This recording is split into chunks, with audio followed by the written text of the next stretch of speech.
Hi, I'm Matt Dillahunty, and you're watching Atheist Edge. Didn't throw it hard enough. Did you tell it that before you threw it? Damn you, Disc. We had an agreement. It's supposed to flip back right. Oh, well. All right, so these are the three I chose for you. Okay. They're premium. This is the putter for when you're real close, right? Oh, all right. And then this one is your mid-range. When you're kind of close, you want to lay it up when you're like 100 feet or maybe 150 feet away. This one, look at that third number. See, -3? Okay. That means when you throw it, it's going to do it like an S. It's going to turn right before it fades left. So that one will hopefully stay in the air the longest for you. So if you don't want it to do that, you'd have to like throw it. If you threw that one really hard, if a pro threw that, it would turn over and not come back. It would go way right and it would turn into a roller. Oh. But since you're not going to throw it so hard, it's going to go right, and hopefully it'll be a nice S curve, right? Oh, yeah! So how did a longtime atheist celebrate his winter season? I just had a holiday off from work, so that was my celebration. Do you do anything special? Is it a time for... What about gift giving? Do you celebrate some of the Christmas traditions without celebrating Christmas? Not at all. Oh, it's just another day to you then? Yeah, pretty much. I mean, it's, I appreciate the seasons because they're, well, shortest day of the year. So it's something to look at and say, well, you know, stop for a moment and appreciate the winter and the fact that, you know, the sun is coming back. Yeah. Maybe short now, and I don't really care anything for short days and long nights. Right. The days are getting longer now. Yeah. All right. A time of reflection, I guess. And that's about it, huh? I guess same here. This is the first year this is the first year that we as a family went very minimalist, very almost not anti-capitalist, but minimalist. And so the gift giving, we didn't go crazy this time. And I hope it becomes a tradition because, well, it's better on the pocketbook. And, you know, getting together with friends and family, that's the main thing to me, you know. And that's what it should be. If you Yeah. want to give a gift to somebody, that's fine, but there shouldn't be some obligation that, well, you only gave me 5 gifts, and I gave you 7, and the cost of it. And I used to do that when I was younger. It's like, you know, you divide it up before Christmas and say, well, this person's getting this person, is it sort of even? Do I owe one more person that? Do I move this over there? And it's like, it was stupid. Yeah. And you obligated during a certain time of the year. Like if someone needs a pair of gloves and it's February and it's not a holiday, hey, here's a pair of gloves. Oh, you thought, you know, Yeah. giving gifts, it shouldn't be restricted to, okay, everyone's got to give gifts on this particular day. Yeah. All right. And then that, you know, doesn't come with the reminder that goes, well, I didn't give you a pair of gloves on Christmas because remember that one in February? That's, yeah, that was my one gift. Right.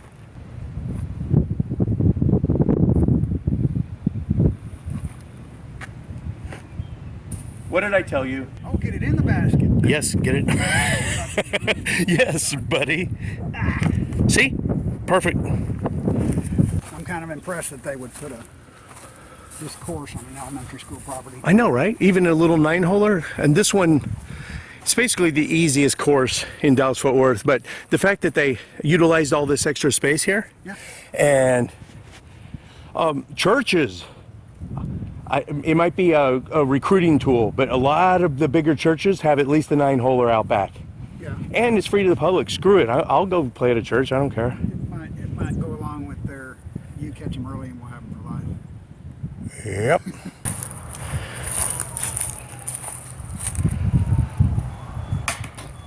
Hit the basket. It's good.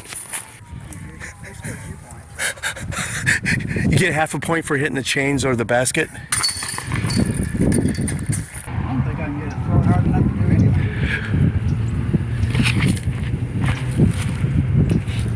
Let's hit that tree.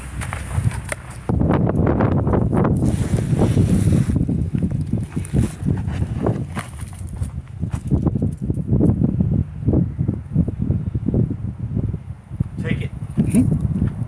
My thing about Christmas, holidays, that kind of stuff is I just don't celebrate stuff.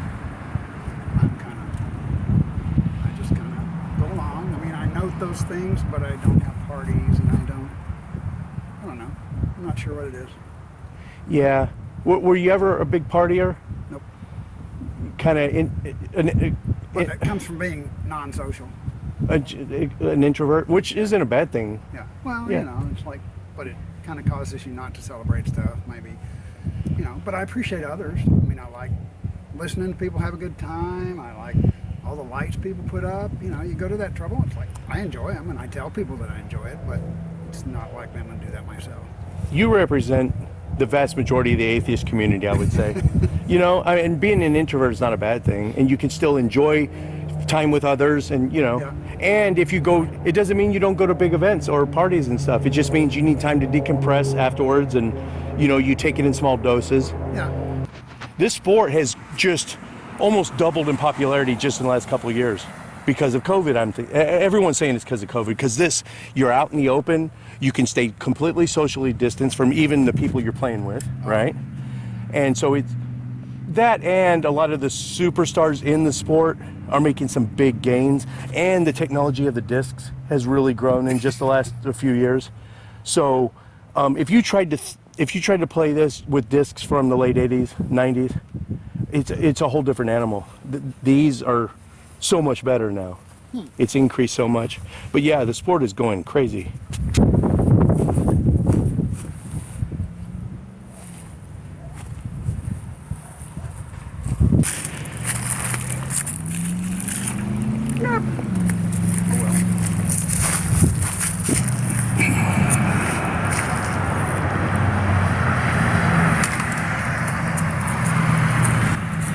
Here comes the obligatory stupid tree. Earlier we were talking about 10 Commandments, and we were talking about Christopher Hitchens. I think it was that famous video might have been a Vanity Fair video, and he basically gave he rewrote the 10 Commandments. It'll be on your screen right now, but it's classic. And then the George Carlin, he took the 10 Commandments and turned them into like 2 or 3. He consolidated a bunch, he threw a bunch out, and he turned it into like 3. Basically, don't be a dick. Which I think a lot of people do. Right. You take them and you say, what's the core problem of this? Then you can go, well, we can fix that core problem by these 3 rules. The first 4 are just God basically talking about how cool he is. Yeah. Like, don't have any other gods before me. Don't worship any other false idols. You know. Well, if those things had any substance to them and they were really attractive, is that why he's putting that in there? Because those other things have such an attraction that I now have to warn you against going with those other things. They may appear pretty good, but I'm slightly better. You know, and the guy across the street believes the same thing as that I do. So everybody on the block believes that same thing. So It's kind of an insecurity complex too. Like, definitely. if you are the one true and only God, would you need to constantly pound your fists on a table and remind people? Okay, it's farther up there.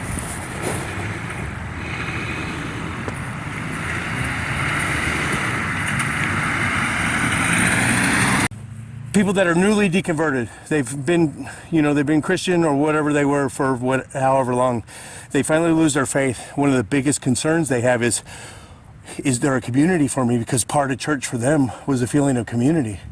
Am I going to lose that? Are there outlets for a new non-believer that are equal or at least close to the social outlets that you have inside the church? I think I could see that 60 years ago, you know, when Christianity, or at least a firm God belief, was 75% of the population? Yep. I could see where you'd look around, but that's not the case anymore. And I think it's more a matter of you just need to shift your social skills into something that is more in common with the people that you're around. So instead of all having that shared religion, there's tons of other things you could share. You know, so look for groups that, I guess that's the unreligious. Non-religious would be a group, but anybody, if you didn't want to discuss religion, you could do it with, you know, hobbies or just any number of things that you now can look into, whereas you may not have had time to because you were doing church 3 times a week. I guess that has always been a alternative. Didn't really dawn on me because I'm thinking there has to be a non-religious way to fill that hole. But you know, there's atheist groups everywhere, but that might not be your thing. Yeah. Like the atheist group that I go to primarily, we barely even talk about religion though. It's not really. It's an atheist group, but that subject doesn't come up very often. Because they realize all the other things in the world. Like, look at all the things that, and religion ends up being, 80% of your life if you're devout, and especially if all your then religious friends are telling you, no, you need to spend more time, you need to spend more time praying, you need to more time salvation or whatever. It's like, now you've got all this spare time that you need to fill. I don't know that it'd be any different from any other spare time if you're, suppose you spend 80% of your time, doing work or doing, military. And then you get out of the military and it's kind of like, now what do I do? Most of the time, that's the last thing I want to talk about. Well, yeah, but Kind of burned out, I guess, it's maybe. such a change that now you have to fill your time. Yeah. And that's what religion, I think, is just, when you no longer believe, it's like, now I have to fill my time. And finding people that are, the interest groups are, then you have more to choose from. Not that you didn't have a lot of things to choose from in religion. I mean, you had the one on that corner, and you had the one on this corner, and you had the one across the street, and it's like, if this were, 1,500 years ago, they'd be firing cannonballs at each other. Yeah. So it's like, now you have to decide. You no longer have that convenient, oh, well, if I lack any other interest, then religion will take over for it because it's such a strong piece of society, such a strong piece of who I was, and now that's gone. Now what? And when the light bulb comes on, you can only fake the funk for so long. You can stay in your church just for a social outlet, but I don't know anybody that. Yeah, you're done. You can't stay. Even if you have a really tight social network, and even if they know that you lost your faith, and you still just want to go to church for the social outlet only, I just don't see that. In my experience, no one ever does that. It depends on what denomination you're in. Some denominations are very accepting of that. They're okay. They realize that you're doing it for the social benefit, and they're willing to accommodate that because they're kind of in that too. And it's like, if you don't believe that, yeah, you're not going to fit into the groups, but we won't throw you out when you come to function. Oh, it's always by the choice of the person who deconverted, but it never lasts longer than a year. I just never see it. Yeah.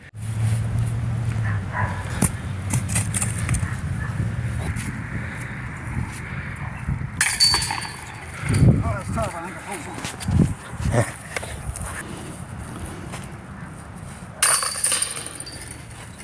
When you get into marriage, well, I guess marriage is a totally religious concept. I think the marriage license whole thing is there just to prop up religion. Wasn't marriage originally instituted in the first place to like land ownership and family alliances? Probably. And dowries and things like Yeah. that. Like, and what? You actually tried to get rid of your female children? Wasn't there an incentive to do that? Yeah, marry him off to. Well, even if you didn't get anything in return. Yeah. What about, okay, so the lying, false witness, stealing, and murdering. So those three are the only ones that I can think in the Ten Commandments that are applicable and written into law. Yeah, and it comes with a boatload of caveats. Murder is, man, you really have to dig into it to find out. Premeditated, all the things. And theft is the same way. It's like, well, establishing ownership. It's like the movie where you steal from the guy that stole it. Is that theft?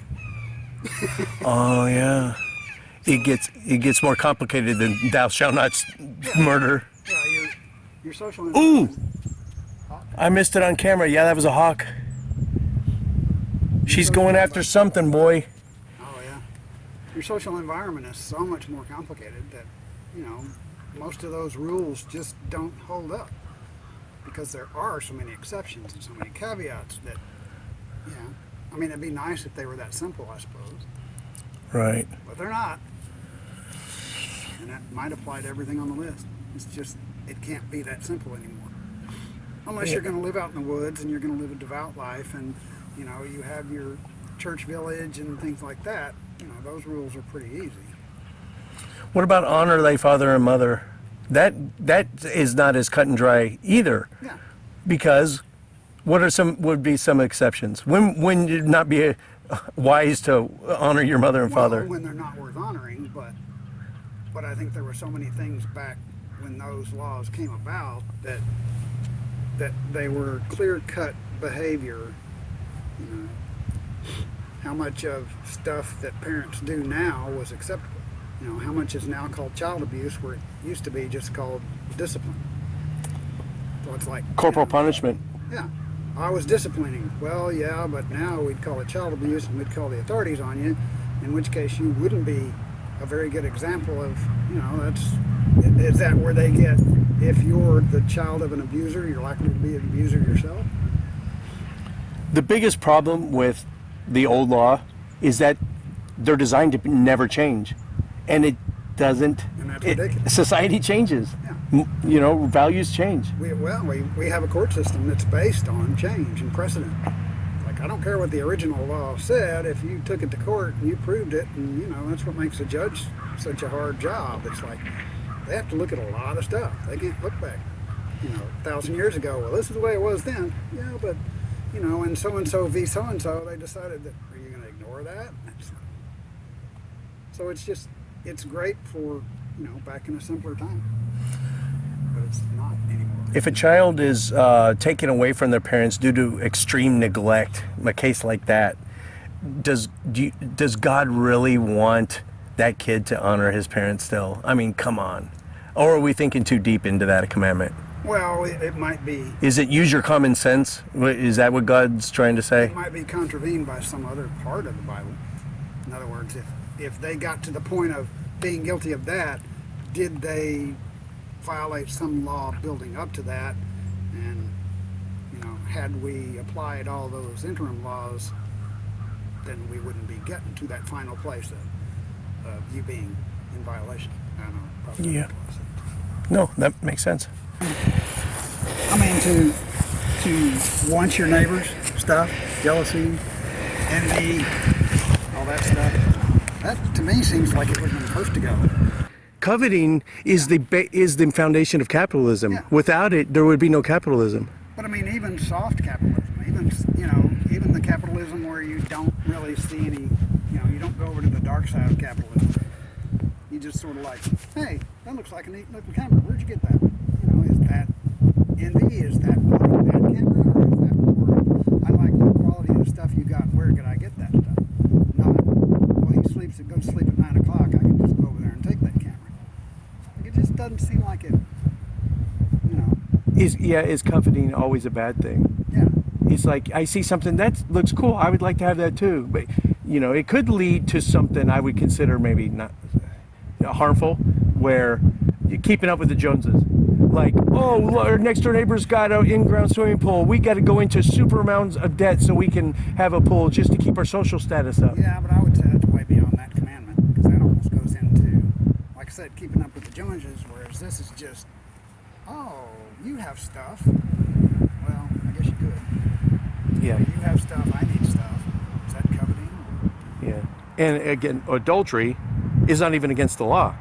So either our social system, modern day social system, has evolved and changed since the time of Exodus and Deuteronomy, or Christians,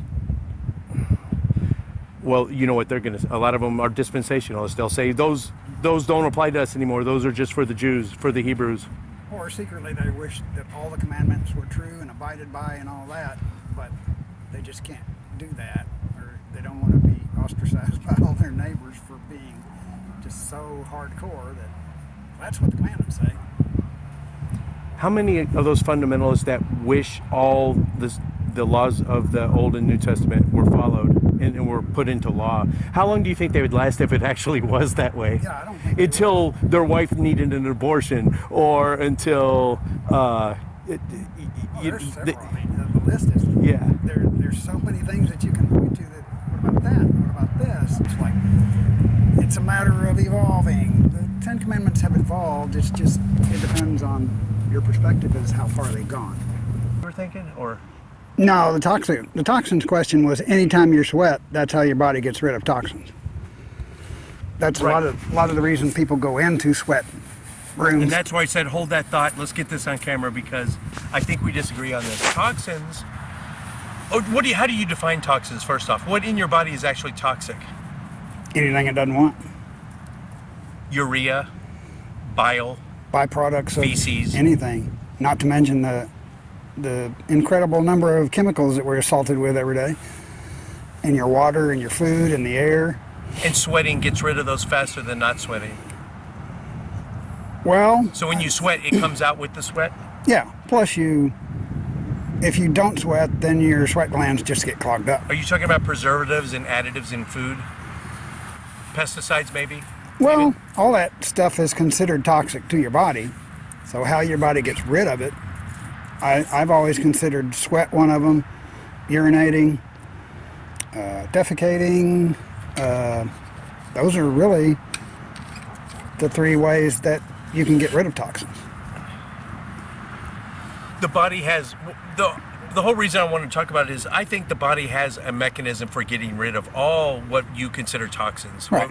I consider just waste products. Right. And if they're in the body, they only stay in for a finite amount of time, and they're not deadly unless you have toxic shock syndrome, or other things that retain it abnormally. Well, yeah, if you accumulate. What? If you accumulate toxins, Right. that's bad. And that's a disorder. That only occurs in very small percentage of the population. For us, whether you're sweating or not, whether you take detox, whether you're on some juice cleanse, it's going to leave your system by its own natural processes But- before it becomes toxic to you, right?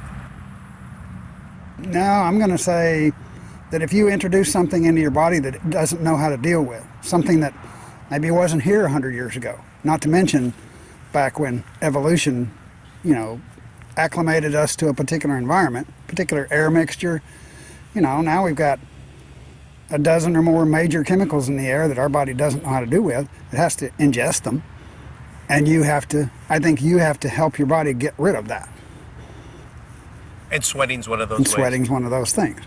So a sauna, or the people that ride exercise bikes and get on the treadmill with like 3 layers, or a rubber suit, that actually is helpful. Yeah. I think it's just losing water weight. I don't consider it a weight loss thing because the people I see doing it don't need weight loss. They need to get rid of toxins. But I think that's your body's way of getting rid of them. That's one of the 3 ways that your body does that. If you eat a normal size 2 or 3 meals a day, and you are relatively active, I'm not even saying full-on exercise, you just live an active lifestyle, right? Okay. I don't think there's any chance of anything you consider toxins building up enough in our body to harm us. But if you don't know the mechanism that they get rid of those toxins, how do you know they build up or don't build up? Well, I mean, the whites of your eyes will turn yellow if you have jaundice. Yeah, but There's visible symptoms that would yeah, occur. but a lot of people wouldn't know that unless they went and, got a full med write-up to look at all those things and, to look at your urine and look at your blood and see. But I think a lot of the things that we see today in our society is because your body doesn't know what to do with all the stuff that it's eating on a regular basis. Read your average label. It's like, man, it is just full of stuff that, hasn't really gone through what we would consider a valid check to make sure that it doesn't build up, it doesn't act in unison with something else. But if you're not able to get rid of that stuff, then it builds up. It'd be 105 degrees and there's a guy out running on the service road. He is not overweight. He's obviously in good shape. He's doing a pleasant jog, but it's 100 degrees and he's got a full black sweatsuit on. Or those rubber suits where you, Well, just, yeah. Something that if you and I did that and went for that run, we'd probably do some serious to ourselves. But he's not doing it to lose weight. He's doing it to get rid of toxins. I'm very skeptical of that, buddy. I don't blame you. That's something we can look into more. That could be a whole separate episode. But I don't think there's much dispute that sweating is a way to get rid of those toxins. Get rid of. I have a problem with the whole idea of toxin. Even waste products like bile, urea, fecal matter. I don't consider that a toxin. It's a byproduct that just gets eliminated naturally. How much of your body do you have to contaminate for it not to know how to deal with the chemicals that you throw in it? You know, your liver's designed to do certain things, and it does those well. Yeah. But when you throw in, gosh, the number of chemicals that we have in our environment, In the food and you're saying body's just going, what am I going to do with this? And sweating is one of the things that helps it get rid of it. I think you're on the doomsday side of the argument, and I'm kind of on the probably a little too optimistic side of the argument. Well, I mean, I've been looking at this stuff for decades and decades. Yeah.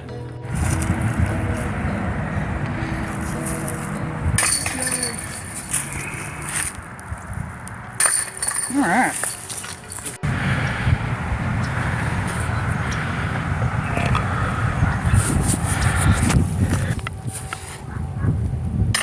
Yay!